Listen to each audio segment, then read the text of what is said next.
Bonjour à tous, merci de revenir dans cette nouvelle vidéo. Bienvenue à tous mes amis. Aujourd'hui, j'ai le plaisir de recevoir mon ami Martin Latulippe. Ça va, Max? Yes, ça va bien et toi? Good, ça va très bien. On se retrouve à Lyon. Je sais, hein? Oui, c'est la première fois pour toi? Oui, c'est la première fois. Je suis arrivé ce matin en direct du Canada et jusqu'à présent, j'aime bien. J'ai été dans le Vieux-Lyon ce matin. Ouais, très beau. excellent. Ouais. Super. Alors pour ceux qui ne connaissent pas Martin, Martin est un conférencier, coach, formateur, expert en leadership, aussi le fondateur du programme de l'Académie Zéro Limite et de la meilleure année de votre vie. Oui. Je sais aussi que tu aimes bien regarder des vidéos d'humoristes le soir dans ta chambre, ça vient de là, ce sens de l'humour. Hein? Je sais pas, mais oui, j'aime beaucoup. Je suis très admiratif des gens qui ont le sens de l'humour et qui peuvent faire rire des foules. Ça m'a toujours émerveillé. Donc oui, absolument. Tard, dans la nuit, je suis souvent en train d'écouter des humoristes que j'apprécie. Aujourd'hui, tu donnes des conférences dans la francophonie mondiale. Oui. Et si je voulais t'interviewer aujourd'hui aussi, c'est parce que je connais un petit peu ton histoire maintenant et je sais à quel point voilà, tu as eu un parcours d'entrepreneur avec ses succès, mais aussi avec ses challenges. Et c'était vraiment pour ça, en l'occurrence, que je pensais que ça pouvait vraiment intéresser les gens qui vont regarder cette vidéo. Et en tant qu'expert aujourd'hui, donc voilà, tu es un expert reconnu, tu donnes des conférences dans le monde entier. Est-ce qu'il y a comme ça une anecdote ou une histoire qui a fait basculer en fait ton envie de contribuer, ton envie de partager, ton envie d'apporter comme ça des choses aux gens qui veulent vraiment vivre de leur passion? Probablement que la meilleure réponse à ta question, qui est excellente en passant, c'est probablement le modèle que mes parents m'ont donné. Donc, quand j'étais jeune, pour nous, aider notre prochain dans la communauté, moi j'ai été servant de messe, on passait le pain béni, il n'y a rien, on était dans les pièces de théâtre communautaires, on balayait les rues parce que je venais d'un tout petit village, on n'avait pas les machines pour nettoyer les trucs, avec les citoyens prenaient un balai puis on balayait les rues. Donc tu sais, j'ai toujours vu mes parents être au service en fait de la communauté. Donc, pour moi, je pense que je me suis dit, wow, si éventuellement, dans ma vie, je ne savais pas que j'allais devenir un entrepreneur à cette époque-là, mais si je peux être au service, ça semblait être un véhicule énorme pour avoir de l'impact, parce que je voyais mes parents avoir de l'impact, faire sa différence, parce que je voyais que les citoyens voyaient mes parents comme des leaders. Donc, pour moi, service et impact, dès que j'étais jeune, je me suis dit, c'est comme un point de bascule assez intéressant, la modélisation de mes parents. Donc, pour sûr que ça vient probablement de là. Ça a été vraiment un événement, enfin une éducation. Oui, exactement, c'est multifactoriel. Donc, évidemment, par la suite, c'est sûr qu'il y a eu plein d'événements. Tu sais, je veux dire, j'ai eu des gens qui ont été tellement déterminants dans ma vie, Max, des mentors qui ont tellement été au bon moment, au bon endroit, quand j'étais en train d'en prendre plein la gueule, j'étais en train d'en baver littéralement. C'est un peu comme la main de l'espoir qui m'était tendue. Donc, pour moi, je veux dire, il y a tellement de gens qui m'ont aidé à me rendre où est-ce que je suis, que ça aussi, ça s'est ajouté au fait que je voulais être au service et je voulais contribuer avec mon entreprise. Donc. C'est marrant que tu parles de ça parce que du coup, dans tes conférences, tu nous parles souvent de ton parcours et de... En fait, finalement, à tes débuts, ça n'a pas toujours été simple, tu as eu beaucoup de challenges et en fait, pour autant, tu n'as jamais rien lâché. Est-ce qu'aujourd'hui, si tu devais recommencer tout à zéro, est-ce que tu ferais les mêmes choix? Est-ce que tu ferais les mêmes choses? Probablement que oui. En fait, j'essaierais peut-être de prendre... Si je pars avec ce que je sais maintenant, j'essaierais peut-être de faire des choses un petit peu différemment, mais en même temps, la réalité, c'est que je ne changerais probablement rien parce que toutes les erreurs que j'ai faites m'ont permis de devenir qui je suis. Moi, je me souviens quand j'avais peut-être 23, 24 ans et je commençais mon business. Tu sais, quand on commence un business, on a l'engouement et l'enthousiasme de voir est-ce que ça va fonctionner dans 6 mois, dans 12 mois, dans 2 ans. Et je disais toujours à mon mentor, Michel, je disais... J'aimerais appuyer sur fast forward, tu sais, quand on avance une cassette ou on avance un disque, appuyer sur avancer pour voir si je vais y arriver. J'aimerais que... Je disais pas ça par découragement ou impatience, mais je disais ça par excitation. Et Michel me répondait toujours la même chose. Ça m'a pris du temps à comprendre le sens de sa sagesse. Il disait, mais non, Martin, imagine toutes les erreurs que tu ne ferais pas. Et tu sais, il a raison, et quand tu écoutes plein de personnes, j'écoutais dernièrement une entrevue avec de Seth Godin, un grand penseur marketing aux États-Unis, puis il disait que lorsque les gens l'approchent pour lui demander des conseils à titre de mentor, tu sais, il raconte à un moment donné dans sa vie, il disait envoie-moi ta liste des 200 échecs que tu as faits et les 200 idées que tu as tentées qui n'ont pas fonctionné, et par la suite, on va se parler. Parce que justement, c'est les gens... Ils veulent avoir ton savoir, mais en même temps, c'est comme, wow, si j'ai eu ce savoir-là, c'est qu'il y a eu beaucoup d'erreurs, il y a eu beaucoup de remises en question, il y a eu beaucoup de fois où j'ai voulu abandonner, mais j'ai trouvé une stratégie, j'ai construit ma résilience, j'ai musclé ma résilience, j'ai musclé ma psychologie, mais tout ça, ça devient la somme de qui on est. Et des fois, on veut éviter ça comme entrepreneur. On se dit, ah, j'aimerais que ça soit plus facile. Oui, mais Jim Rohn disait toujours, fais pas le souhait que ça soit plus facile, fais le souhait de devenir meilleur. Donc, il y a ce côté apprentissage, il y a ce côté erreur aussi. Et quelques jours, je regardais une de tes vidéos et tu racontais cette anecdote avec Picasso, où finalement, il a mis 30 ans à apprendre à faire ce truc-là en 3 minutes. Ouais, exactement. Et je pense qu'on a toujours, en tant qu'entrepreneur, envie de passer des étapes, envie d'aller un petit peu plus loin. Et en fait, souvent, on s'aperçoit que ça peut prendre du temps et ça peut aussi prendre des erreurs. Absolument. Et c'est comme ça aussi qu'on apprend. En fait, ça va prendre des erreurs. Et ça va prendre des erreurs. C'était un peu d'ailleurs ce que j'ai raconté dans ma conférence à Lyon. Tu vois, exactement. Dans ta vidéo de présentation sur ton site internet, tu nous dis que tu as décidé de partir à la poursuite de tes rêves, que ça te paraissait, pour plusieurs, ça paraissait impossible. Et qu'à ce moment-là, tu savais très bien que tu allais être face à de la critique, face à des échecs, on vient d'en parler. Mais la réalité, en fait, c'est que tu voulais être maître de ton destin, tu voulais être maître de ce que tu allais réaliser, même si au fond, tu en avais très peur. Quel a été ton plus gros challenge dans ta vie d'entrepreneur et comment tu l'as surmonté? Pour moi, ça a probablement été, je te dirais, réinventer mon identité. Et sans rentrer dans des grosses psychoanalyses, là, moi, pendant une bonne période de ma vie, j'étais un athlète. Et je vivais dans une micro-société. Dans un vestiaire de hockeyeur sportif, où est-ce que j'étais hyper validé, où est-ce que tout ce que je disais était drôle. J'étais capitaine de l'équipe, de mon équipe sportive, et on a des coachs qui font tout pour nous, on a des soigneurs, on est très bien entouré, on est enrobé, on est vraiment bien. Et quand je suis sorti de là pour me lancer en affaires, à 22-23 ans, c'était la première fois que j'étais exposé à des non assez massifs. À des rejets, à vraiment me faire dire non, me faire rejeter, me faire remettre en question. Et je me suis mis à faire complètement de la distorsion cognitive parce que je me disais, ben voyons, non, tu peux pas me dire non. Et en fait, j'ai dû apprendre que dans la vraie vie, tu vas en manger des noms au petit déjeuner. Donc, pour moi, j'ai eu une grosse année et demie où c'est que j'ai dû, en fait, j'appelle ça redescendre l'échelle du succès. Souvent, on atteint un certain niveau de succès, on devient confortable et on ne se met plus à risque. Donc, on ne tente plus de chance, on n'apprend plus des nouvelles choses, on n'a plus un mindset d'étudiant. Donc, moi, j'étais dans un certain niveau d'échelle de succès dans ma carrière sportive, on va dire. Mais là, il fallait que je redescende avec humilité, apprendre certains fondamentaux, la résilience, la persévérance, la détermination, mais par rapport à un projet qui m'appartient moi personnellement. Parce que quand je perdais en équipe, c'était une équipe qui perdait. Tu comprends? Mais là, quand je me faisais dire non, je le personnalisais trop. Je croyais qu'un échec, c'était ma finalité. Donc, je n'avais pas le bon mindset au départ de business pour me permettre de gagner plus vite du rythme et de la cadence. Alors, j'ai dû rapidement, et c'est là que mes mentors ont été monumentaux, m'assurer de, lorsque je faisais du drame avec un échec ou un refus que je venais d'avoir, ils me regardaient en voulant dire « De quoi tu parles? Tu viendras me revoir quand on aura eu 100. » Parce que c'est juste normal dans la vraie vie, mon garçon. Donc, j'ai dû me tailler un mindset qui était peut-être un peu plus fit pour le monde des affaires. Parce que, encore une fois, moi, je trouve que le mindset, l'attitude, ça va déterminer souvent, ton état d'esprit va déterminer ton état de profit en business. Et ton altitude. Et ton altitude aussi, exactement. Ouais, exactement. Ouais. Tu parlais à l'instant, il y a quelque chose qui m'a frappé comme ça. Tu parlais des paliers. Et je pense qu'à tout niveau, en fait, entrepreneur, j'en parlais avec Mélissa, on a ce moment-là de palier à passer en termes de croyances, en termes de doutes. Et je pense que lorsqu'on est un entrepreneur, même si on peut avoir la super stratégie, même si on peut avoir les bons outils, tu sais, c'est ce triangle-là avec finalement la base, c'est la vision, les croyances. Et je pense qu'on peut être limité, on peut tous être limités à ce moment-là. Et ce qui fait qu'on va probablement passer au niveau supérieur, c'est comment on réfléchit, comment on voit la long game. Je t'entends souvent parler de long game. Oui, mais les gens n'aiment pas quand je dis ça, mais la réalité, c'est que j'ai pas la même attitude aujourd'hui face à mes défis, face à mes échecs, face à mettre de l'effort dans la vie que lorsque je faisais 40 000 € par année. Aujourd'hui, c'est facile de dire, ben Martin, tu fais des chiffres d'affaires incroyables. Je gère mieux mes peurs. Je gère mieux l'échec. L'échec, c'est pas effacer de l'équation. Non. J'échoue autant qu'avant. C'est juste que je prends un autre appel. Je passe à la prochaine action.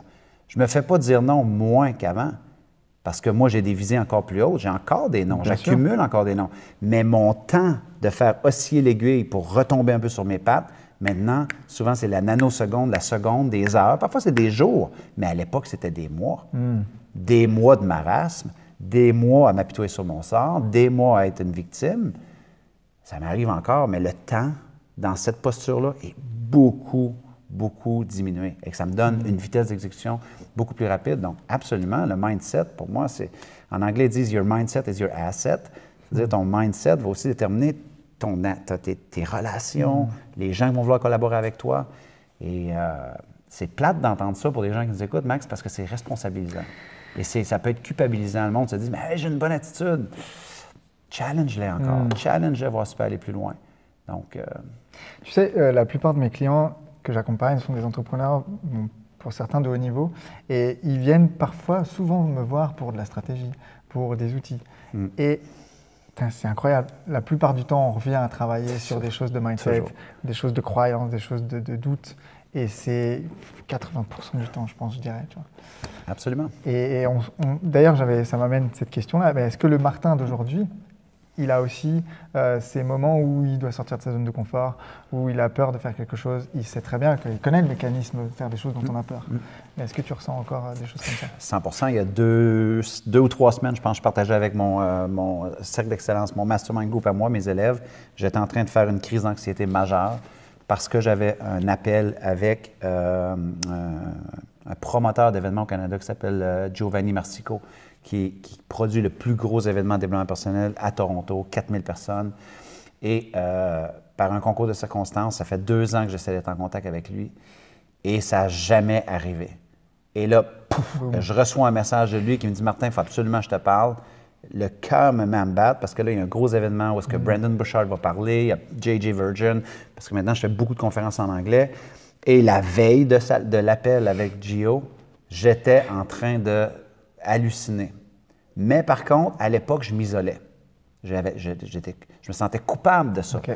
Je m'isolais, je me disais, ah, ben, je suis pas assez bon. Je retournais dans l'imposteur, je retournais dans je suis qui, moi, j'ai un accent, il ne comprendra pas mon anglais.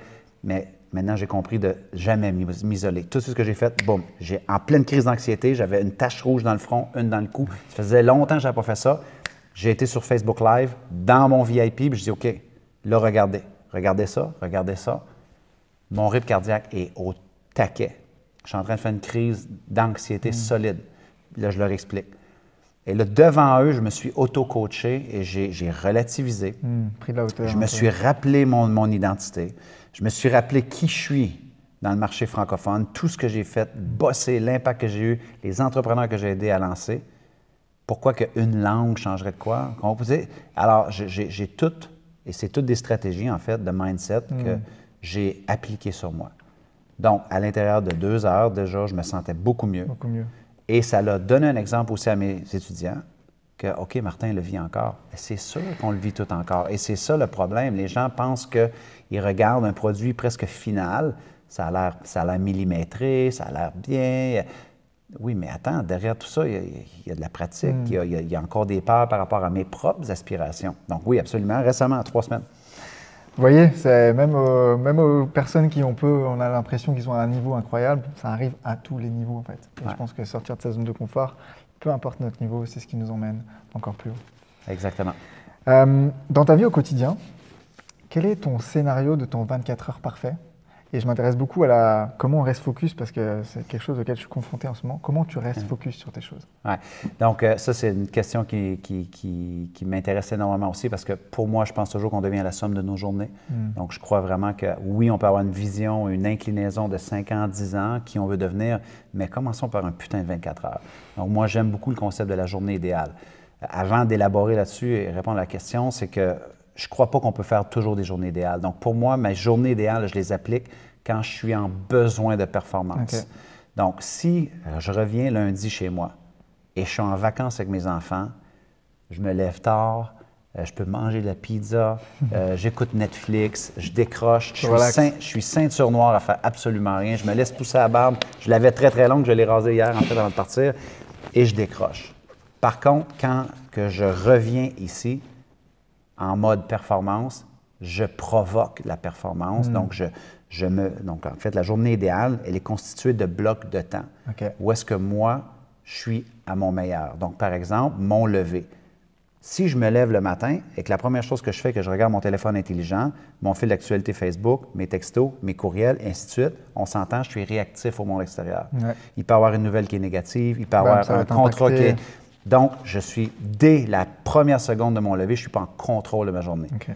Ça m'arrive de le faire, mais ce n'est pas dans un contexte de journée idéale. Quand je suis dans un contexte de journée idéale, je me lève, je vais déposer mes intentions, je vais faire mes prières de gratitude, il y a de l'activité physique qui est présente, le téléphone cellulaire n'est pas ouvert jusqu'à temps que mes enfants soient dans l'autobus parce que je connecte pleinement avec eux pendant le déjeuner, avant qu'ils quittent la maison.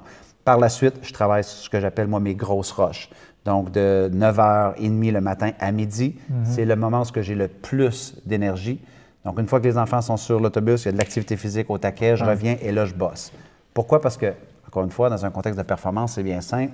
Plus que tu fais de l'activité physique, tu oxygènes ton sang, tu dégages de la dopamine, de la sérotonine. Donc, tu te mets toutes ces hormones-là de performance. Quand tu t'assis à ton bureau à 9h30, tu as fait tes prières de gratitude, tes intentions, tu as revu un peu c'est quoi que tu as essayé d'accomplir aujourd'hui, tu as été présent pour tes enfants, tu as été un père fantastique, tu as été présent pour ton épouse, tu vas t'entraîner à 9h30, je suis un champion de classe mondiale. Quand je m'assois, c'est pour tout déchirer. OK? Et pendant que je m'assois, de 9h30 à midi, je peux prendre des pauses neurologiques. Donc, toutes les études maintenant en psychologie de la performance démontrent qu'on a un horizon de performance d'à peu près 75 à 90 minutes. Donc, performe pendant 90 minutes et par la suite, prends une pause. Oui. Va marcher, va t'étirer, va prendre de l'eau et revient plonger dans la performance. Mais encore une fois, c'est contre-intuitif parce qu'on a été enseigné de, non, tu fais le travail du matin au soir, on valorise même faire des 11 heures, 10 heures, 12 heures, 13 heures, 14 heures de travail sans arrêt et on finit par se convaincre qu'on était productif. Mais en fait, on a été contre-productif. Il y a plein de recherches aussi au niveau de la focalisation. Donc moi, si par exemple, je commence à travailler à 9h30 et je veux aller jusqu'à 11 heures, je travaille que sur une chose. Je fais une chose 1000 fois. One thing. Exactement. Donc, par contre, on se vend l'idée de multitâche. C'est un concept qui existe depuis longtemps, le multitâche, alors qu'il y a une forte étude qui a été faite qui s'appelle la commutation transitionnelle, context switching, que ça s'appelle en anglais, qu'à chaque fois que tu es sur une tâche et que tu déconnectes de cette tâche-là pour te reconnecter sur une autre tâche, s'il y a des gens qui ont déjà fait ça, tu fais la tâche et là, quand tu reviens à la tâche initiale, souvent, tu vas dire « Qu'est-ce que je faisais encore? Où est-ce que j'étais encore? » Donc, les recherches ont démontré que souvent, tu peux perdre jusqu'à 20 de ta focalisation. Dans la transition. Dans la transition.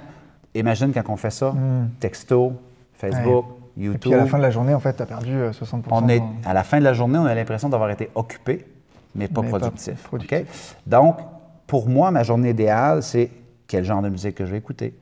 Un autre exemple de journée idéale, je la donne souvent, cet exemple-là, mais mes enfants terminent l'école, ils arrivent à la maison à 3 heures.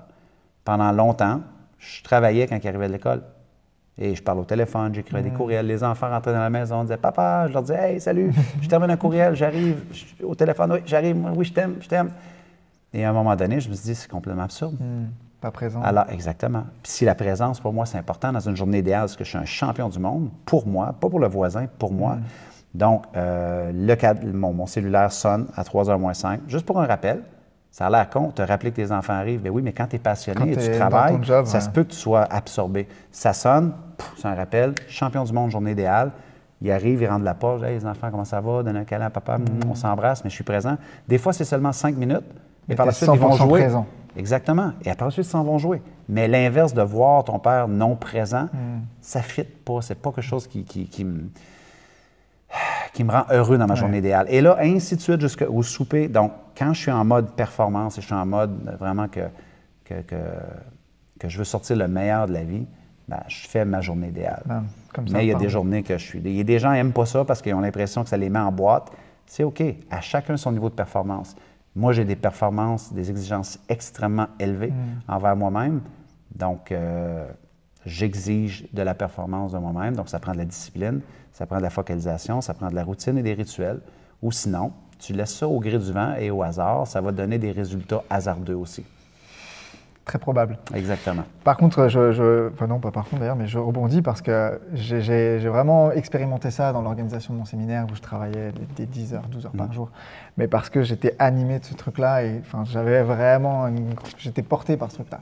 Et en fait, je me suis aperçu au bout de 6 mois déjà que j'étais cramé et que dans les 2 mois qu'on suivit, j'ai voulu relancer quelque chose et je voyais bien que ma productivité Mais elle avait diminué, c'était incroyable parce que je faisais, ok, peut-être une tâche, mais je la faisais sans pause toute la journée. J'oubliais même de manger le midi. Enfin, tu vois, c'était pas. Oui, non, on a tous été là. C'est une fois qu'on a expérimenté ça, ben là, c'est là qu'on se dit, OK, est-ce que je peux prendre des décisions différentes et faire les choses différemment? Et c'est là qu'on s'améliore. C'est important en affaires. En anglais, ils appellent ça le feedback loop. Ben, la boucle de rétroactivité, c'est pas une théorie. C'est tu fais une action, une erreur, tu te brûles, mais la prochaine fois, c'est OK. Qu'est-ce que j'ai fait de mal? Qu'est-ce que je peux améliorer la prochaine fois? Qu'est-ce que je vais changer? Et je recommence. La deuxième fois, ça va être amélioré. Mais par la suite, tu pourrais arrêter de faire la boucle de rétroactivité avec toi. Donc, qu'est-ce que j'ai moins bien fait? Qu'est-ce que je peux améliorer la première fois? Quelle amélioration que j'apporte concrètement? Et je recommence. Quand tu fais ça... Exactement. Un de mes amis, moi, on est face... Mes meilleurs amis, on parle de des trucs comme ça constamment. Tu comprends? Parce que moi... C'est ça ma vie. Je veux dire, oui, je veux parler de la pluie et du beau temps et du foot, et ainsi de suite, mais on est obsédé par ça. J'ai un de mes amis, on voyage maintenant. Moi, je voyage, je suis à Paris pour 3 jours, à Lyon, excuse-moi, ici pour 3 jours, mais je voyage toujours avec une petite valise. Ça fascine les gens. Il n'y a pas de grosse valise, donc je ne mais pas de valise à la sécurité. Et c'est comme ça. Et là, je parlais avec mon ami, parce qu'on est des gros fans de la boucle de la rétroactivité, et lui, à chaque fois qu'il finit un voyage, il note les choses qu'il n'a pas utilisées. Pour les enlever pour la prochaine fois. Pour la prochaine fois. Ah, ça, c'est excellent. Et oui, apprentissage. Exactement. Alors, imagine si, dans la majorité des choses qu'on fait dans notre business, on a une boucle de rétroactivité. Mais encore une fois, c'est dans le mindset. Est-ce que tu t'auto-feedback? Est-ce que tu es capable d'aller voir un mentor et dire comme, hey, tu me donnes un feedback là-dessus? 3 choses que je devrais améliorer concrètement. Et là, boum. Et ça se met à bien tourner. ça, c'est super important. Très important. Je sais que tu as une âme d'artiste, une fibre artistique assez forte. Ah oui? T'inquiète pas. Non, dans une de tes vidéos, tu parles de cultiver son art et son état d'esprit d'artiste. Oui. Je sais que tu as une âme d'artiste, tu es passionné d'humour, tu aimes la musique, mais les gens me disaient que tu tripais sur Michael Moore en ce moment d'ailleurs, le rappeur américain. Oui, absolument, oui, absolument. Et de parler en public, je sais que c'est quelque chose que tu adores. Comment toi, Martin, tu t'y prends pour cultiver ton âme d'artiste et comment tu améliores ton art? Ben, premièrement, je pense que c'est par l'admiration des gens qui sont artistiques. Tu comprends? Ça m'a toujours impressionné, moi, les gens j'aime que tu aies nommé plusieurs formes d'art, justement, parce que l'art oratoire, c'est un art. Les musiciens.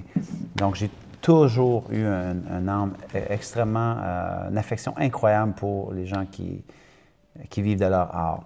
Ceci étant dit, par contre, j'ai toujours eu une affection énorme aussi aux gens qui sont capables de transformer leur art en business, tu comprends?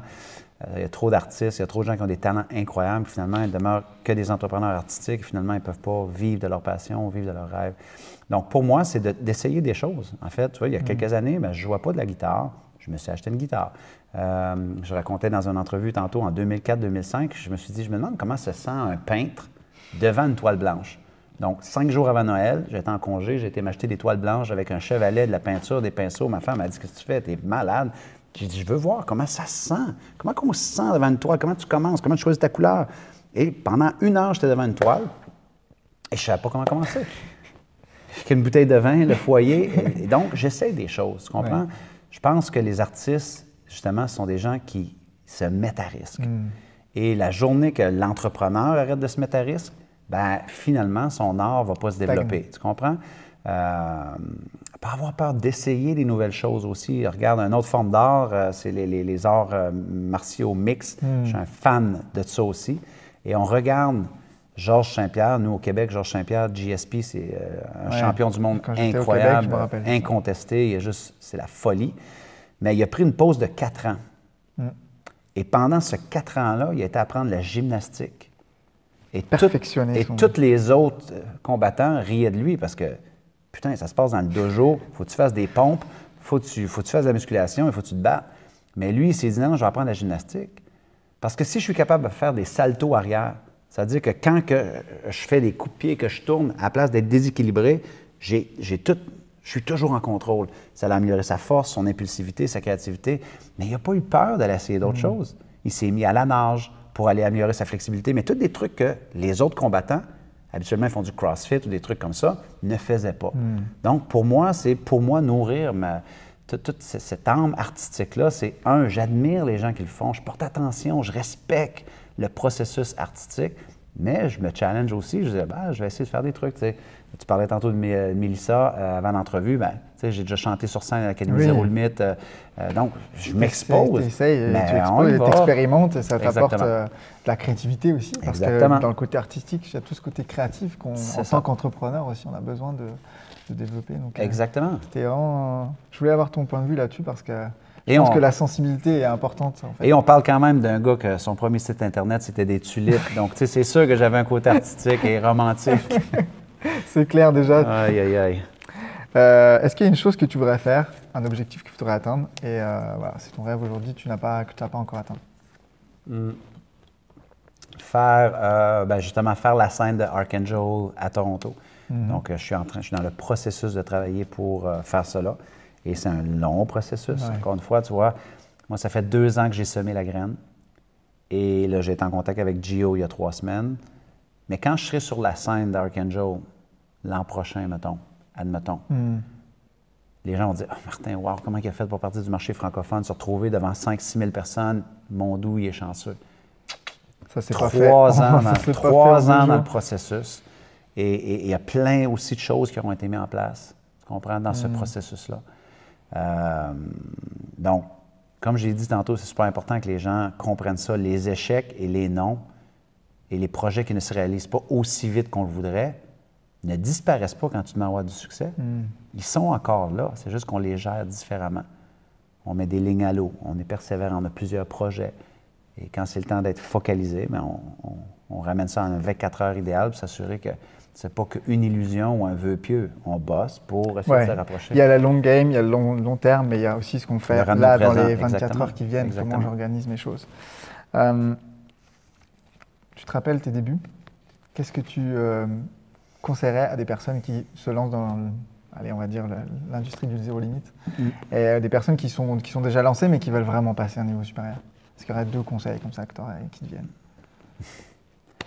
Je te dirais, prends ton ego, mets-le dans ta poche d'en arrière et accepte d'avoir un long passage d'humilité et de vulnérabilité parce que c'est ça. Les débuts seront souvent très brouillons, ils seront pas nécessairement parfaits. Donc, moi, c'est ma vérité. C'est pas obligé d'être la vérité des gens, Max. Je veux pas que les gens croient que c'est un parcours du pèlerin, un parcours du conquérant, que ça l'est un peu, mais en même temps, il y a d'autres personnes que vous avez peut-être des acquis. Essayez de voir un peu c'est quoi vos acquis, c'est quoi vos forces. Peut-être que vous êtes très bon dans le relationnel, peut-être que vous êtes très bon dans un truc déjà. On peut toujours capitaliser sur nos acquis, mais c'est sûr qu'il faut respecter des fois que si tu veux devenir conférencier, il y a des compétences à acquérir, il y a des talents à aller chercher, il y a des nuances à comprendre, il y a un contexte à saisir. Il faut faire ses classes un peu, comme on dit.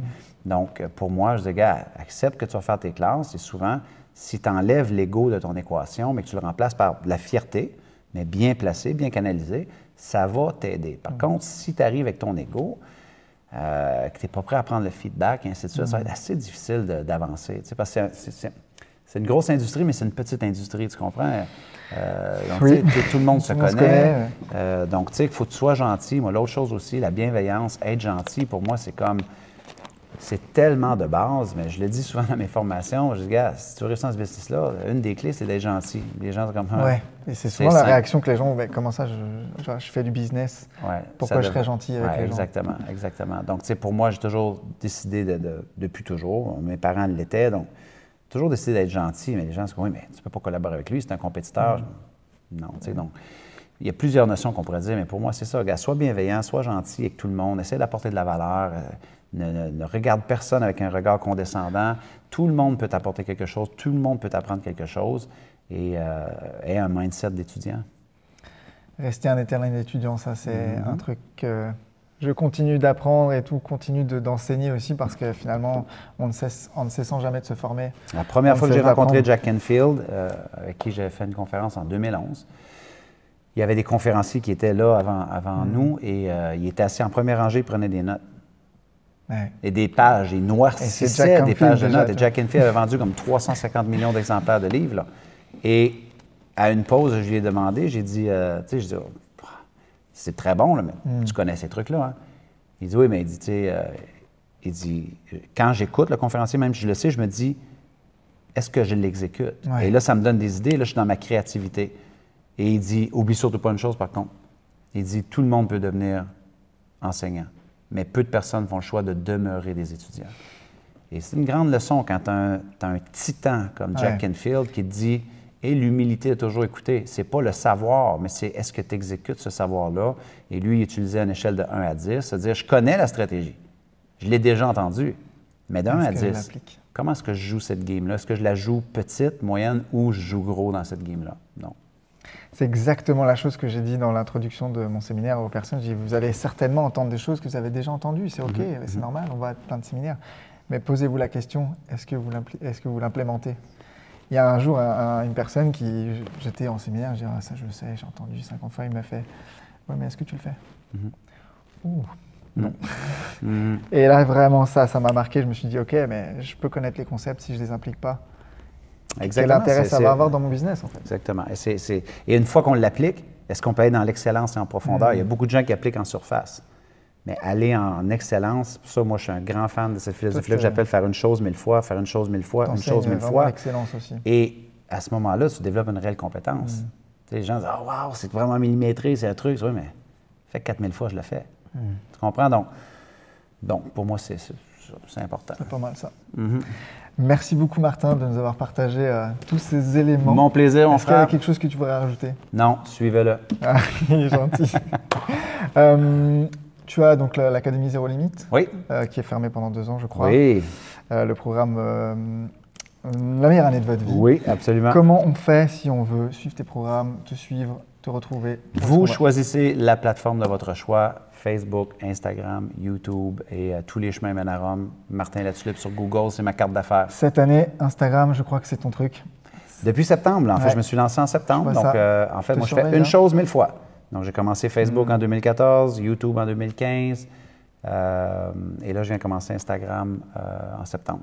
Retenez ça, guys. Faire une chose 1000 fois. Martin, tu t'y es mis, tu fais Instagram, tu avais fait Facebook les années précédentes, tu feras YouTube. Chaque chose. On peut vouloir toutes les faire en même temps, mais en même temps, pour moi, j'en ai quand même beaucoup à gérer. Je deviens distrait, je m'éparpille et je finis par être occupé, mais pas productif. Exactement. Alors, merci beaucoup. J'espère que vous avez aimé cette vidéo. Si vous avez des questions, des commentaires, n'hésitez pas à les poser en dessous. Si vous pensez que l'expertise de Martin ou que voilà, tout ce qu'on vient de dire peut intéresser quelqu'un de votre famille, un ami, n'hésitez pas à partager cette vidéo, surtout si vous l'avez aimée. Et puis, nous, on se retrouve dans une prochaine vidéo. Et moi, je vais retourner dans la salle avec Martin, puisqu'on est dans un séminaire. D'ailleurs, je suis très heureux de partager la scène avec toi cette année. Absolument. C'est un rêve qui se réalise. Donc, merci. C'est un privilège pour moi aussi, Max. Et puis, écoute, je vous dis à très bientôt. Bye tout le monde. Ciao, ciao.